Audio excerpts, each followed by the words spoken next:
आइए आज हम जानकारी लेते हैं सम्राट अशोक की। सम्राट अशोक बिंदुसार का पुत्र था और मौर्य वंश में बिंदुसार के बाद अगला उत्तराधिकारी होता है सम्राट अशोक।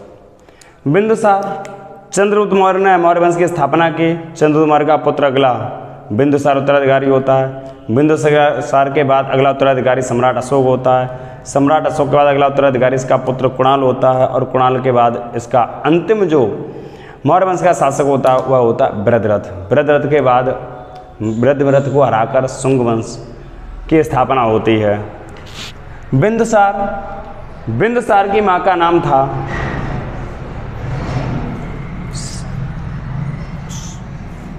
बिंदुसार की मां का नाम था दुर्धरा। बिंदुसार की मां का नाम दुर्धरा था। वही दुर्धरा जो घनानंद की पुत्री थी। बिंदुसार की मां का नाम दुर्धरा होता है, ये घनानंद की पुत्री होती है। बिंदुसार को ग्रंथों में अमित्र घात के नाम से जाना गया। बिंदुसार को ग्रंथों में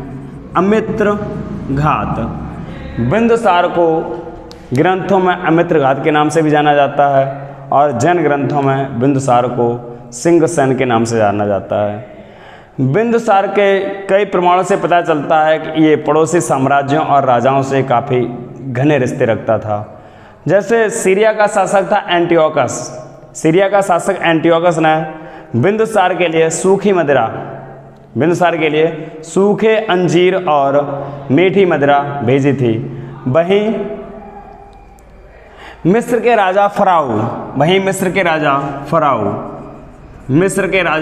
ने अपना दूत एक भेजा था जिसका नाम था डायनोसिस। तो बिंदुसार के पड़ोसी राजाओं से अच्छे संबंध थे, जिसमें सीरिया के शासक एंटियोकस ने बिंदुसार के लिए सूखे अंजीर और मीठी मदिरा भेजी थी। वहीं मिस्र के राजा फराउ, मिस्र का राजा कौन कहलाता? फराउ। और रूस का राजा कहलाता जार।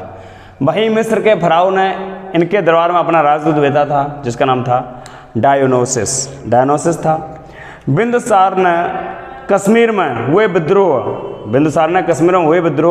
को दबाने के लिए अपने बड़े पुत्र सुसीम और अशोक को भेजा था। बिंदुसार ने कश्मीर में विद्रोह में अपने बड़े पुत्र सुसीम और सम्राट अशोक को भेजा। अशोक के पहुंचने पर विद्रोह वहां के लोग स्वतः ही समाप्त कर देते हैं। ऐसे पता चलता है कि सम्राट अशोक अपने कार्यकुशल में काफ़ी निपुण था। अतः बिंदुसार की कार्यकुशल की निपुणता को देखकर इन्हें सबसे पहले उज्जैन का राज्यपाल बना देते हैं। सम्राट अशोक सबसे पहले उज्जैन के राज्यपाल बनते हैं। सम्राट अशोक की मां का नाम शुभद्रांगी होता है। ये सबसे पहले उज्जैन के राज्यपाल बनते हैं। सम्राट अशोक ने 273 ईसा पूर्व में मगध वंश की सत्ता हासिल की। 273 सम्राट अशोक ने 273 ईसा पूर्व में मगध वंश की सत्ता हासिल की, लेकिन ये अपना राज्याभिषेक नहीं करा और अभी उस गद्दी पर नहीं बैठा था। ये गृह क्लेश के कारण 4 वर्षों बाद अर्थात 269 ईसा पूर्व में अपना राज्याभिषेक कराया।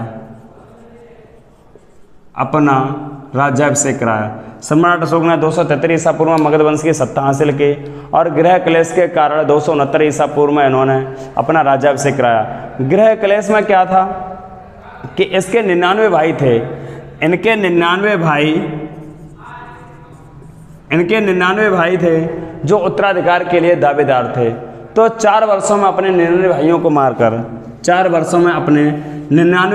को मारकर अशोक अगला शासक बनता है। 99 भाइयों को मारकर अशोक अगला शासक बना। 273 ईसा पूर्व में इसने सत्ता हासिल की। 4 वर्ष तक अपने भाइयों को समाप्त किया। 99 भाइयों को मारकर इसने 269 ईसा पूर्व में अपना राज्याभिषेक कराता है। राज्याभिषेक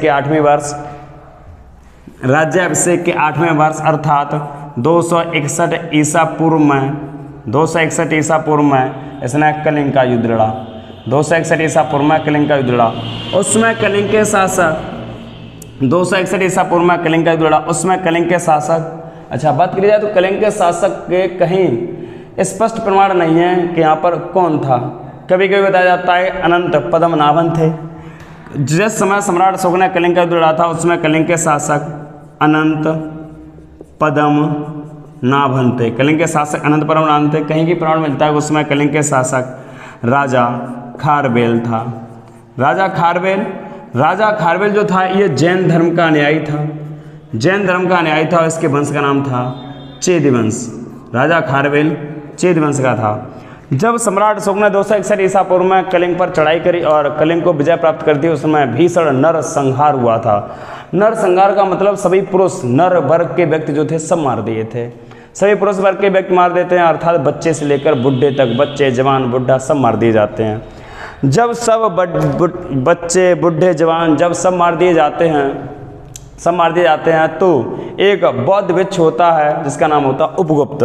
बौद्ध भिक्षु उपगुप्त सम्राट अशोक के सामने कलिंग युद्ध में मारे गए एक बच्चे का शव लेकर आता है कि सम्राट इस बच्चे की क्या गलती थी, इसका क्या दोष था जो इसे आपने मौत के घाट उतार दिया।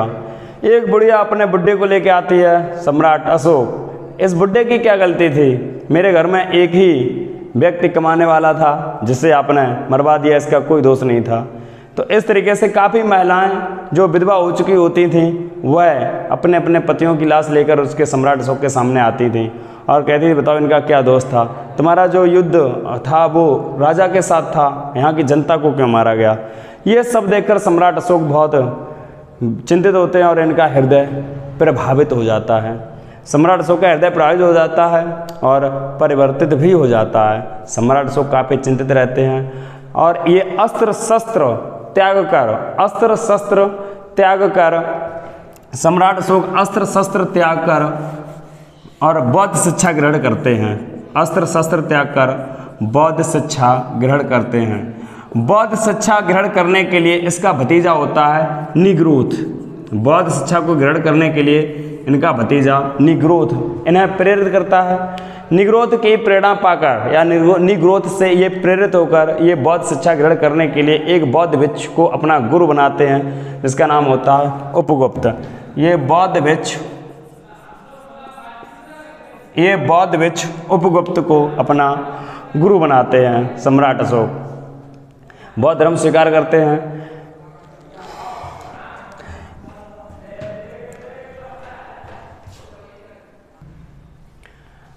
बौद्ध धर्म की शिक्षा दिलाने वाला बौद्ध भिक्षु होता उपगुप्त।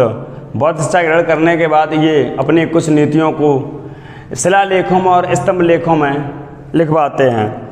सम्राट अशोक ने 14 शिलालेख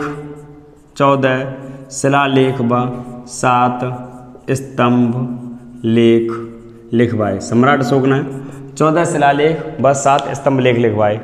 इन लेखों में सम्राट अशोक ने 4 भाषाओं का प्रयोग किया था। सम्राट अशोक ने 4 भाषाओं का प्रयोग कौन कौन सा किया था? Number 1 Greek, number 2 Aramaic, number 3 ब्राह्मणी और चौथी भाषा खरोष्टी। सम्राट अशोक ने अपने लेखों में 4 भाषाओं का प्रयोग किया था, ग्रीक, अरमाइक, ब्राह्मणी और खरोष्टी। ग्रीक भाषा जो इसका प्रयोग किया था वह किस क्षेत्र में पाई गई? तो ग्रीक देश में जितने भी लेख लिखाए थे उनमें ग्रीक भाषा का प्रयोग किया था, अधिकतर ग्रीक भाषा का प्रयोग किया था। और अरमाइक अफगानिस्तान में प्राप्त लेखों में इनकी अरमाइक भाषा मिली है। और ब्राह्मणी भारत में प्राप्त लेखों में ब्राह्मणी भाषा मिली है। और पाकिस्तान के प्राप्त लेखों में खरोष्टी भाषा मिली है। तो सम्राट अशोक ने 4 भाषाओं का प्रयोग किया था, तो जगह जगह पर जो भाषा मिली थी। सम्राट अशोक के सर्वाधिक लेख किस भाषा में मिले थे? सर्वाधिक लेख सम्राट अशोक के मिले थे ब्राह्मणी लिपि में। हाँ, ब्राह्मणी लिपि, वही ब्राह्मणी लिपि जिसका विकास होकर जो देवनागरी लिपि कहलाई। देवनागरी का ही प्राचीन नाम ब्राह्मणी लिपि है। देवनागरी से आगे हिंदी भाषा का विकास हुआ। देवनागरी लिपि में हिंदी भाषा का विकास हुआ। इन अशोक के लेखों को सर्वप्रथम अशोक के लेखों को सर्वप्रथम 1750 में टी फैन थेलर, अशोक के लेखों को सर्वप्रथम 1750 में टी फैन थेलर ने खोजा और इन लेखों को 1835 में पढ़ा था वह थे जेम्स प्रिंसेप। सम्राट अशोक के लेखों को जेम्स प्रिंसेप ने पढ़ा। जेम्स प्रिंसेप ने जब पढ़ा था उस समय जेम्स प्रिंसेप एक ब्रिटिश अधिकारी थे। ये जेम्स प्रिंसेप एक कलकत्ता टकसाल के, जेम्स प्रिंसेप कलकत्ता टकसाल के ब्रिटिश अधिकारी थे। कलकत्ता टकसाल के ब्रिटिश अधिकारी थे। तो सम्राट अशोक के लेखों को 1750 में सर्वप्रथम टी फैन थेलर ने खोजा था और इनके लेखों को सर्वप्रथम जेम्स प्रिंसेप ने 1835 में पढ़ा था। जेम्स प्रिंसेप उस समय कलकत्ता टकसाल के एक अधिकारी थे। इन लेखों में जो वर्णन मिला है देखते हैं, ठीक ना। 14 शिलालेखों में कायिका का वर्णन मिला, तो महत्वपूर्ण शिलालेख जैसे पहला शिलालेख, जो पहले शिलालेख मिला था, फिर दूसरा शिलालेख मिला, फिर तीसरा शिलालेख मिला, फिर चौथा शिलालेख मिला। तो पहले शिलालेख में पशु बलि की निंदा की, सम्राट अशोक ने पहले में पशु बलि की निंदा की। पहले शिलालेख में पशु बलि की निंदा की और दूसरे शिलालेख में पशु और मनुष्य। हाँ, सम्राट अशोक ने कलिंग युद्ध के बाद स्वीकार किया था कि सभी मनुष्य हमारी संतान है। सम्राट अशोक ने, हाँ, परीक्षा में ये पूछा गया ये पंक्ति किसकी है, सभी मनुष्य हमारी संतान है। ये सम्राट अशोक ने कहा था कलिंग युद्ध के बाद, जब अस्त्र शस्त्र त्यागे थे। अस्त्र वह होते हैं जो फेंक कर चलाए जाते हैं, शस्त्र वह होते हैं जो पकड़ कर चलाए जाते हैं। फेंक कर चलाए जाने वाला जैसे तीर वगैरह, और पकड़ कर चलाए जाने वाले से तलवार भाला, ठीक है। तो अस्त्र और शस्त्र का त्याग किया था। तो आप लोग कमेंट में बताएंगे कि जूता किस में आता है, अस्त्र में आएगा कि शस्त्र में आएगा, ठीक है भाई, कमेंट करके बताना, ठीक ना। तो सम्राट अशोक ने पहले में पशु बलि की निंदा के, दूसरे शिलालेख में पशु और मनुष्य की चिकित्सा का वर्णन किया, पशु और मनुष्य की चिकित्सा का वर्णन किया दूसरे शिलालेख में। तीसरे में अच्छा पशु और मनुष्य की चिकित्सा वर्णन किया था, तभी तो इन्होंने इससे पहले भी तो कहा था कलिंग युद्ध के बाद कि सभी मनुष्य मेरी संतान है। तीसरे में सम्राट अशोक ने कहा था कि माता पिता और ब्राह्मण के प्रति सेवा भाव रखना चाहिए, सेवा भाव का और सम्मान का वर्णन किया था। चौथे में सम्राट अशोक ने धम्म नीति का वर्णन किया था, इसमें सम्राट अशोक की धम्म नीति का वर्णन है। चौथे में सम्राट अशोक की धम्म नीति का वर्णन है। पाँचवें में पदाधिकारियों की नियुक्ति का वर्णन है, पदाधिकारियों की नियुक्ति का वर्णन पाँचवें में। छठे में पदाधिकारियों को आत्मसंयम, पदाधिकारियों को आत्मसंयम की सलाह दी। पाँचवें में पदाधिकारियों की नियुक्ति का वर्णन किया, छठे में पदाधिकारियों को आत्मसंयम की सलाह दी। सातवें और आठवें में इन्होंने अपनी यात्राओं का वर्णन किया था। सातवें शिलालेख सम्राट अशोक के 7वें और 8वें शिलालेख में यात्राओं का वर्णन मिलता है, यात्राओं का वर्णन मिलता है 7वें 8वें। 9वें 10वें 11वें में कुछ महत्वपूर्ण नहीं है। 12वें शिलालेख में धार्मिक सहिष्णुता का वर्णन मिला, अर्थात पता चलता है कि सम्राट अशोक सभी धर्मों को समान मानता था। खुद तो बौद्ध धर्म का अनुयायी था, लेकिन किसी को बौद्ध धर्म स्वीकार करने के लिए दबाव नहीं दिया था। सभी धर्मों को समान समझता, सभी धर्मों के विकास की बात करता था। इसने आजीवक संप्रदाय के निवासियों के लिए बराबर की पहाड़ियों का निर्माण बिहार में कराया था। तो इससे पता चलता है ये धार्मिक सहिष्णु भी था और इसने 12वें शिलालेख में भी अपनी धार्मिक सहिष्णुता का वर्णन किया है। 13वें शिलालेख में इसने कलिंग युद्ध का वर्णन किया। 13वें शिलालेख में सम्राट अशोक के 13वें शिलालेख में कलिंग युद्ध का वर्णन मिलता है। 13वें शिलालेख में कलिंग युद्ध का वर्णन 13वें शिलालेख में कलिंग युद्ध का वर्णन मिलता है। हाँ, सम्राट अशोक का सबसे लंबा जो लेख था स्तंभों में, सम्राट अशोक का शिलालेखों में जो सबसे लंबा लेख था वह यही था 13वां शिलालेख। सबसे लंबा शिलालेख 13वां शिलालेख था। सम्राट अशोक का सबसे लंबा शिलालेख 13वां शिलालेख था। और 14वें शिलालेख में सम्राट अशोक सभी को धार्मिक जीवन व्यतीत करने की सलाह देते हैं। धार्मिक जीवन व्यतीत करने की सलाह देते हैं। तो देखिए भाई, पहले शिलालेख में पशु बल की निंदा, दूसरे शिलालेख में पशु और मनुष्यों की चिकित्सा का वर्णन, तीसरे शिलालेख में माता पिता ब्राह्मणों के प्रति सेवा भाव, चौथे शिलालेख में धम्म नीति का वर्णन, पांचवें शिलालेख में पदाधिकारियों की नियुक्ति, तो छठे शिलालेख में पदाधिकारियों को आत्म संयम में बरतने की सलाह देते हैं। और 7वें और 8वें शिलालेख में सम्राट अशोक की यात्राओं का वर्णन मिलता है। और 8वां 9वां 10वां 7वें 8वें 9वें 10वें 11वें में ज़्यादा महत्वपूर्ण कुछ नहीं है। 12वें शिलालेख में सम्राट अशोक धार्मिक सहिष्णुता का वर्णन करते हैं। 13वें शिलालेख में सम्राट अशोक के कलिंग युद्ध का वर्णन मिलता है। कलिंग युद्ध का वर्णन सबसे नहीं पूछा जाता है। कलिंग युद्ध का वर्णन सम्राट अशोक के किस लेख में मिलता है? 13वें में। तो कैसे याद करेंगे? कलिंग का ले लेंगे लिंग और 13वें ले लेंगे तेरा, तो याद रखेंगे 13 लिंग, अर्थात 13वें में कलिंग युद्ध का वर्णन। ठीक है, यही सबसे लंबा लेख है सम्राट अशोक का शिलालेखों में। सम्राट अशोक का शिलालेखों में सबसे लंबा लेख है 13वां शिलालेख। और 14वें शिलालेख में सम्राट अशोक प्रत्येक व्यक्ति को धार्मिक जीवन व्यतीत करने की सलाह देते हैं। अब बात करते हैं इनके स्तंभ लेख की। स्तंभ लेखों की संख्या थी 7, लेकिन प्राप्त हुए थे मात्र 6 जगहों से। एक जगह पर 2 स्तंभ लेख मिले थे लगातार, एक जगह पर 2 स्तंभ लेख मिले थे जिन्हें बोला जाता रामपुरवा स्तंभ लेख। रामपुरवा में 2 स्तंभ लेख मिले थे, अतः कुल मिला के इनकी संख्या हो जाती है 7। तो पहला स्तंभ लेख कहाँ मिला था? पहले स्तंभ लेख को कहा गया मेरठ स्तंभ लेख। मेरठ स्तंभ लेख ये उत्तर प्रदेश के मेरठ में मिला था। पहला स्तंभ लेख था मेरठ स्तंभ लेख, यह उत्तर प्रदेश के मेरठ में मिला था। इसे फिरोज शाह तुगलक उखाड़ ले गया था। कौन ले गया था? फिरोज शाह तुगलक इसे उखाड़ ले गया था। और इसने कहाँ लगवाया था? दिल्ली के लाल किले में जाके लगवाया था। दूसरा शिलालेख है टोपरा शिलालेख।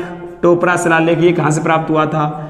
ये हुआ था हरियाणा से। टोपरा हरियाणा से, हाँ, टोपरा शिलालेख हरियाणा से प्राप्त हुआ था। इसे भी फिरोज शाह तुगलक उखाड़ ले गया था। और कहाँ लगवाया था इसने? फिरोज शाह तुगलक ने ये भी कहाँ लगवाया था? ये भी दिल्ली में जाके लगवाया था। पहला मेरठ स्तंभ लेख था, इसे फिरोज शाह तुगलक उखाड़ के दिल्ली ले गया था। दूसरा टोपरा स्तंभ लेख हरियाणा में प्राप्त हुआ था, इसे भी फिरोज शाह तुगलक उखाड़ के दिल्ली ले गया था। तीसरा प्रयाग स्तंभ लेख था। प्रयाग स्तंभ लेख जिसे कौशाम्बी में मिला था, इसे कौशाम्बी अभिलेख भी कहा जाता। प्रयाग स्तंभ लेख या कौशाम्बी अभिलेख ये कहाँ मिला था? इलाहाबाद में। ये इलाहाबाद में मिला था। इसमें अशोक की रानी कारवाकी का वर्णन है। अशोक की रानी थी कारवाकी, अशोक की रानी कारवाकी का वर्णन है। अतः इसे रानी का अभिलेख भी कहा जाता।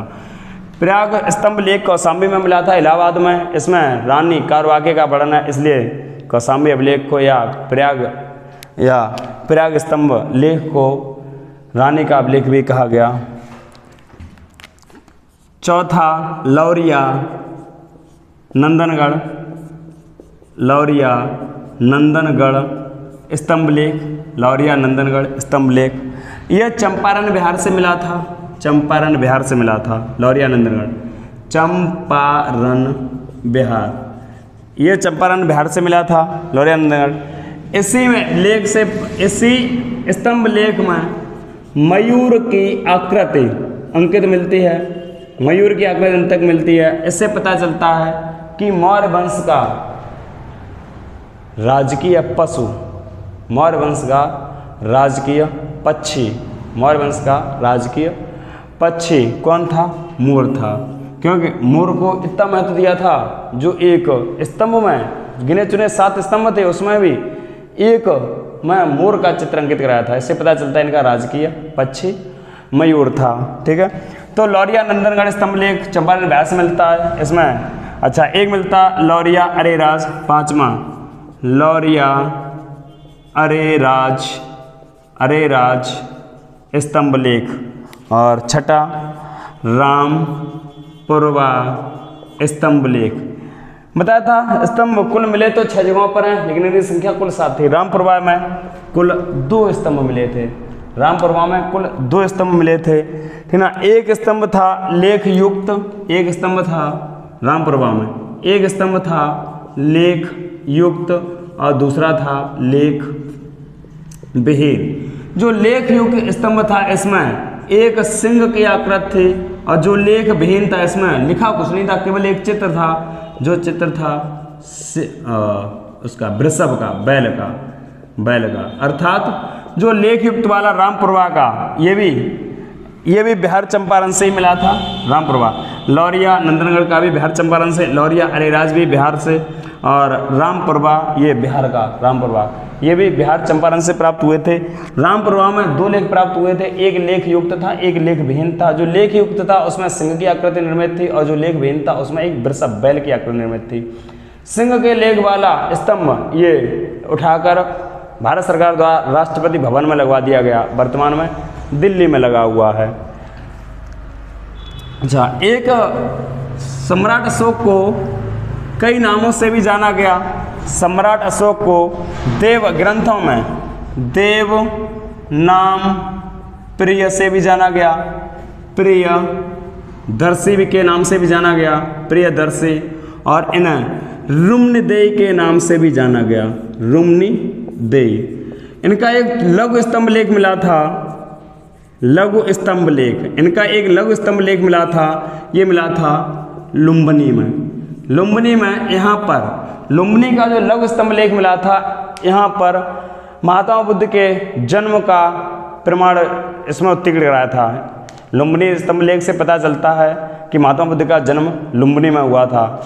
यहीं पर सम्राट अशोक को लुम्बिनी के, तो जो लुम्बिनी का जो स्तंभ लेख है, लघु स्तंभ लेख, इसे लुम्बिनी का स्तंभ लेख कहा जाता है, या इसी को रुम्नदेयी स्तंभ लेख भी कहा जाता है। रुम्नदेयी स्तंभ लेख भी कहा जाता है।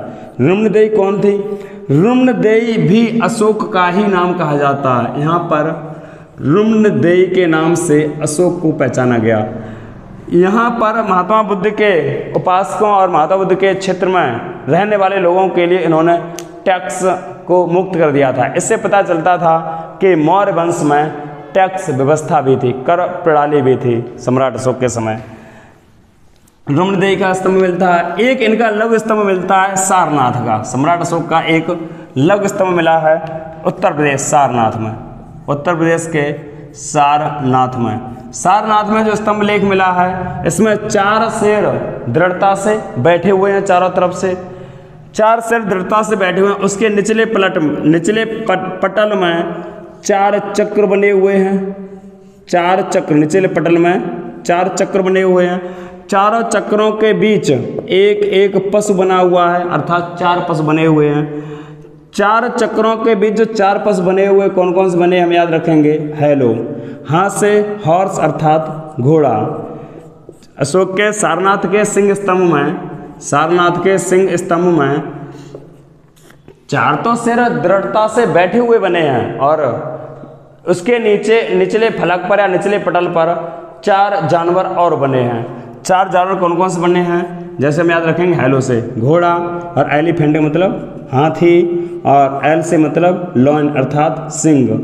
4 शेर दृढ़ता से बैठे हैं, एक शेर खड़ा भी है इसमें, और ओ से ऑक्स अर्थात बैल। तो पूछा जाता है कई बार परीक्षा में, सम्राट अशोक के सिंह स्तंभ में निचले पटल पर कौन से 4 बैल में से कौन सा नहीं है। तो ये 4 जानवरों में से कौन सा जानवर नहीं है। तो ये 4 जानवर मिले, इनके बाहर जो मिल जाए, जैसे गाय और भालू, बाई चांस कभी कभी विकल्पों में गाय और भालू मिल जाता है, वो नहीं, फिलहाल इनके बाद कोई भी विकल्प मिल जाए। तो सम्राट अशोक के सिंह स्तंभ में घोड़ा, हाथी, सिंह और बैल की खड़ी हुई आकृति बनी हुई है निचले पटल पर, और 4 शेर पीठ से पीठ जोड़े दृढ़ता से बैठे हुए हैं। और इन 4 खड़े जानवरों के बीच 4 चक्र हैं, जो धम्म चक्र कहलाते हैं। 4 चक्रों में 24 तीलियां हैं। 24 तीलियां 24 घंटे मेहनत करने को प्रेरित करती हैं। उसके निचले फलक पर एक पंक्ति ली गई थी मुंडकोपनिषद से, सत्यमेव जयते। सारनाथ के सिंह स्तंभ में निचले पटल पर सत्यमेव जयते लिखा हुआ है। ये कहाँ से लिया गया था? मुंडकोपनिषद से लिया गया था, मुंडकोपनिषद। इससे भी पता चलता है कि सम्राट अशोक सहिष्णु था, अर्थात जो ये मुंडकोपनिषद लिया गया था ये सनातन धर्म से लिया गया था। मुंडकोपनिषद सनातन धर्म का था, मुंडकोपनिषद से लिया गया। इस सारनाथ के लघु सिंह स्तंभ या लघु स्तंभ को भारत सरकार द्वारा राष्ट्रीय चिन्ह के रूप में घोषित किया गया। राष्ट्रीय चिन्ह कब घोषित किया गया?